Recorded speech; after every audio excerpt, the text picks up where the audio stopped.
నమస్తే, నేను సిర్. చాలామంది ఏంటంటే విల్లాస్ కొంటూ ఉంటారు. కొన్న తర్వాత అక్కడ సరైన సౌకర్యాలు అందించడంలో బిల్డర్ అయితే విఫలమవుతాడు. సో చాలా వరకు మనకు చెప్తాడు, ఇది ఉంటుంది, ఇన్ని సౌకర్యాలు మేము అందిస్తున్నామని చెప్పి ఆ తర్వాత బిల్డర్ ఒకవేళ ఎగ్గొడితే ఆయన మీద మరి కేసు వేయడానికి అవకాశం ఉందా లేదా, అసలు కేసు వేయొచ్చా? ఇలాంటివి చాలా వరకు మనకు డౌట్స్ ఉంటాయి. ఎందుకంటే మనము చాలా వరకు మెయింటెనెన్స్ కోసం కూడా డబ్బులు కడుతూ ఉంటాం. సో అట్లా కట్టిన డబ్బులన్నీ ఏమవుతున్నాయి? సో ఇలాంటి వాటన్నిటికీ చాలా డౌట్స్ ఉంటాయి. అసలు ఎవరిని ఆశ్రయించాలి ఏంటనేది కూడా చాలా వరకు మనకు తెలీదు. సో ఇలాంటి డౌట్స్ ఉన్న వాళ్ళందరికీ ఈరోజైతే నేను అంటే రియల్ ఎస్టేట్ రంగంలో 30 years ఎక్స్పీరియన్స్, ఒక ఏమంటారు 30 years ఎక్స్పీరియన్స్ అంటే అన్ని ఏ నుంచి వెళ్ళి జెడ్ వరకు అన్ని విషయాలు తెలిసిన ఒక వ్యక్తిని తీసుకొచ్చాను. Realtor oxygen founder CEO doctor Nandi Rameshwar Rao గారు. నమస్కారం సార్. నమస్తే సార్. ఇప్పుడు చూస్తుంటే చాలా వరకు విల్లాలు కొంటుంటారు, లగ్జరీ విల్లాలు కొంటూ ఉంటారు. చెప్పినప్పుడు కొనేస్తారు. ఆ తర్వాతనేమో ఆ బిల్డర్ వచ్చేసి ఏవేవైతే సౌకర్యాలు ఇన్ని ఎమ్ఎన్టీస్ ఉన్నాయని చెప్పేసి లాస్ట్కి ఏమి ఇవ్వకుండా మొండి చేయి చూపెడుతూ ఉంటారు.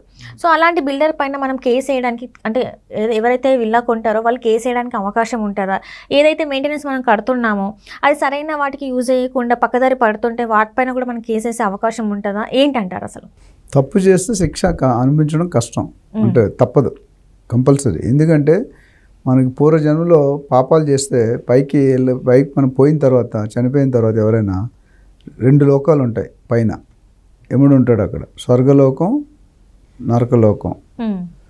పాపాలు చేసేవాడు నరకలోకంలో. ఇప్పుడు రేషియో ఉంటుంది జనరల్గా. ఇప్పుడున్న కలికాలంలో ఏంటంటే మోసాలు, పాపాలు, అబద్ధాలు, చీటింగ్స్ అనేది 95% ఉంది.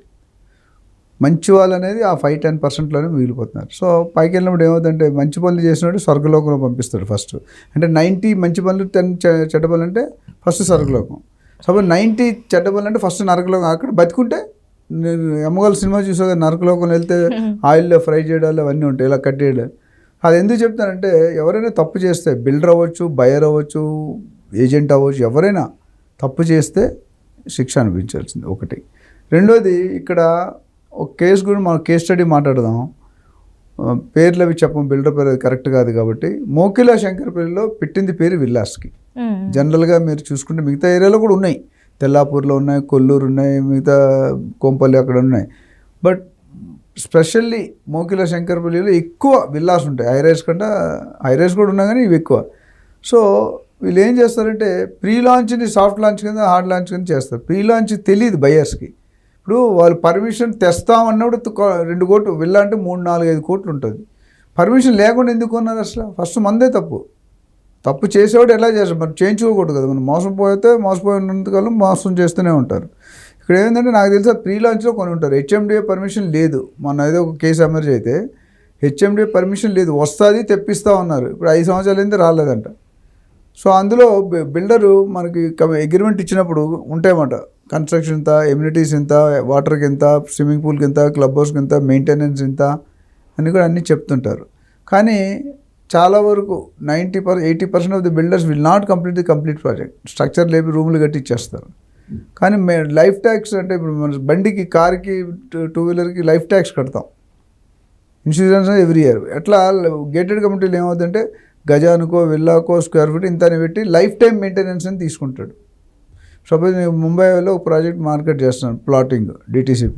గజానికి 200 కడితే 200,000 తీసుకుంటే 40,000 కడితే ఆ 40,000 ఇంకా మెయింటెనెన్స్ కట్టగలరు జిందగీ వారు. కానీ ఇక్కడ విల్లాస్ కొద్దిగా ఎక్కువ ఉంటుంది. అది ప్లాటే కాబట్టి ఒక villas maybe 500-400 life time. Suppose 3,000 square feet తీసుకున్నాను, 1,00,000 రూపాయలు కట్టేస్తారు, 1,50,000 ఇంకా లైఫ్ టైం కట్టక్కర్లేదు.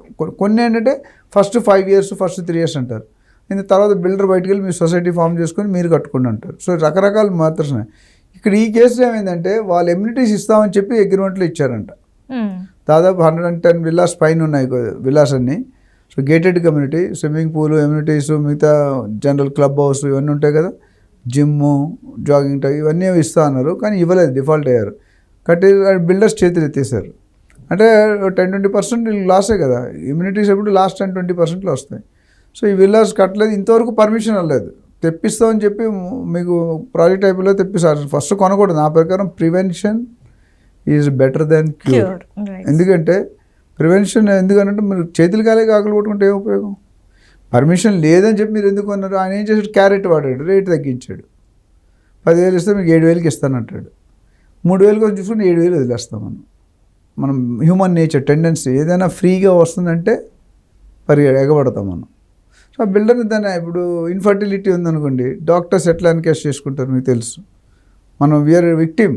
మనకు తప్ప అప్పుడు ఎంతైనా ఇప్పుడు కరోనాలో 10 లక్షలు అయిపోతే మానేసారా? 20 లక్షలు ఖర్చు పెట్టినా తర్వాత ప్రాణాలు పోయిన వాళ్ళు బతికిన వాళ్ళు ఉన్నారు. సో ఒక్కోసారి ఆ ఇష్యూ ఏదైతే ఇష్యూ ఉందో దాన్ని మనం వదులుకోలేం. డబ్బుతో కొనలేం, ఎంతైనా ఖర్చు పెడతాం బతుకుతాడని ఆశతో. కానీ ఒక్కోసారి అవుతుంది, ఒక్కోసారి అవుతుంది. అట్లా ఇక్కడ ఏంటంటే మనకి విల్లా నచ్చింది, మన వీక్నెస్ ఉంది, కొంటాడు అన్నప్పుడు బేసిక్ రేట్ వేరుంటుంది, కార్ పార్కింగ్ వేరుంటుంది, ఎమ్యూనిటీస్ వేరుంటుంది, క్లబ్ హౌస్ వేరుంటుంది, సెంట్రల్ గ్యాస్ పైప్ లైన్ ఉంటుంది, మెయింటెనెన్స్ ఉంటాయి, అవన్నీ ఉంటాయి. మళ్ళీ అక్కడ వాడుకుని ఎక్స్ట్రా కట్టాలి. మీరు హోటల్కి వెళ్తే మీరు కట్టాల్సింది, స్విమ్మింగ్ పూల్కి వెళ్తే కట్టాల్సిందే. కొన్ని ఎలా ఉంటాయి, కొన్ని ఎలా ఉంటాయి. సో ఓవరాల్ నేను చెప్పేది ఏంటంటే గేటెడ్ కమిటీ కొనుక్కునేటప్పుడు బిల్డర్ బ్యాక్గ్రౌండ్ చూసుకోవాలి. బిల్డర్ హిస్టరీ ఏముంది, గత ప్రాజెక్ట్స్ ఎలా ఉన్నాయి, అంతకుముందు 10-15 ప్రాజెక్ట్స్ చేసి ఉంటారు కదా, ఆ ప్రాజెక్ట్స్కి వెళ్ళి ఫిజికల్గా చూడాలి.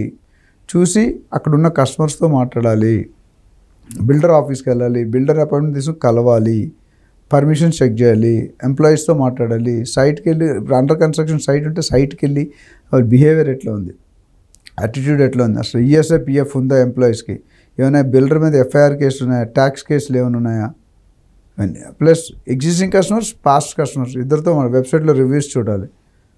అవన్నీ చెక్ చేసుకుంటే అప్పుడు మీకు అవగాహన వస్తుంది. ఇప్పుడు అవన్నీ లేకుండా సింహం నమ్మింది కదా అని ఫోటోగ్రాఫ్ తీసుకుంటే ఏమవుతుంది? లాస్ట్ టైం చెప్పాను నీకు, ఏమవుతుంది? ఫోటోలో సింహం మాత్రమే ఉంటుంది, మనం ఉండం. సో అట్లా ఇప్పుడు బిల్డర్ ఏదో ఫ్రీగా వేసినట్టు తక్కువ ఇచ్చినట్టు వెళ్ళిపోకూడదు. తక్కువ ఇచ్చినట్టు డౌట్ చేయాలి మీరు. ఏంటి ఎక్కడ ఎందుకు ఇంత తక్కువ కీడించి మేలు ఎంచాలన్నారు మనకి. ఇప్పుడు ఒక బట్టల షాప్ ఉంది, బ్రదర్స్ అనేదో, నేను చెప్పిన పేరు. అక్కడ ఒక 500 చీరలు హీప్ వేసాడు. 500 చీరలు ఒకటే పోగులాగా వేశారు, మధ్యలో కేజీలు పోగులా. అందులో ఏమైందంటే 500 రూపాయల చీరలు 400 ఉన్నాయి, 1000 రూపాయల చీరలు ఒక 100 ఉన్నాయి, అట్లా 2000 రూపాయల చీరలు ఒక 50 ఉన్నాయి, 5,000 రూపాయల చీరలు కూడా ఒక 5 ఉన్నాయి. అందులో అన్నీ కలిపేశారు. ఓవరాల్ రేట్ 2,500 పెట్టాడు. నష్టమా లాభమా? బయర్కి నష్టమే కదా. మంచి చీరలు ఎన్నో 10, 20, 25 ఉన్నాయి, మిగతా అన్నీ ఎక్కువ ఉన్నాయి. సో ఆ బట్ట నాణ్యత తెలిసిన వాళ్ళు సెలెక్ట్ చేసుకుంటారు. తెలియని రంగు డిజైన్ చూస్తే ఎప్పుడైనా కలర్ చూసి పెళ్లి చేసుకోకూడదని చెప్తాను. మనసు తెల్లగా ఉండాలి, బిహేవియర్ ఉంటే, ఫ్యామిలీ బ్యాక్గ్రౌండ్, అటు 7 తరాలు ఇటు 7 తరాలు. మరి అంత చెక్ చేసినట్టు పెళ్ళికి, ఇల్లుకి అన్ని కోట్లు పెడుతున్నాం, పెళ్ళికి అన్ని కోట్లు పెట్టాం మనం. కట్నం ఉంటే అంబానీ అదాని తప్ప మీరు నాకు తెలియదు మీరు కట్నాలు ఏమైనా ఉన్నాయన్నా. జనరల్గా ఏంటంటే పెళ్ళికి ఎంత కాదు, ఇల్లు మాత్రం ఎక్కువ ఖర్చు పెడతాం ఉండాలి కాబట్టి. అది చూసుకోవాలంటే, అది చూసుకోకుండా మన బిల్డర్ని చెక్ చేయకుండా గ్రౌండ్ లేకుండా వెళ్ళి కొనేస్తే ఇట్లా బాధపడతారు. Always if you're first time buyer, second time buyer అయితే మీరు డెఫినెట్గా you go through and appoint a professional real estate agent. అందరు ఏజెంట్లు చెడ్డవాళ్ళు కాదు, అందరు బిల్డర్స్ చెడ్డవాళ్ళు కాదు. మంచి చెడు రెండు ఉంటుంది. జనరల్గా చెడు తక్కువ ఉంటుంది, మంచి ఎక్కువ ఉంటుంది. ఈ రోజుల్లో రాను అది.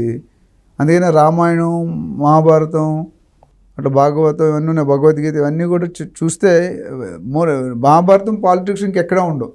రైట్. సో అవన్నీ చూసుకోవాలి. సో ఎవరైనా ఇంట్రెస్ట్ ఉన్న వాళ్ళు విల్లా కొనుక్కోవాలన్నా, గేటెడ్ కొనుక్కున్నా ముందు స్పెసిఫికేషన్ మాట్లాడండి. ఏ మెటీరియల్ ఇస్తాడు, ఎంత టైంలో ఇస్తాడు, పెనాల్టీ క్లాజ్ ఏంటి, క్యాన్సిల్ చేస్తే అవన్నీ కూడా కనుక్కొని అర్థం చేసుకొని లీగల్ ఒపీనియన్ తీసుకొని కొనుక్కోవడం better. Right. Thank you so much sir.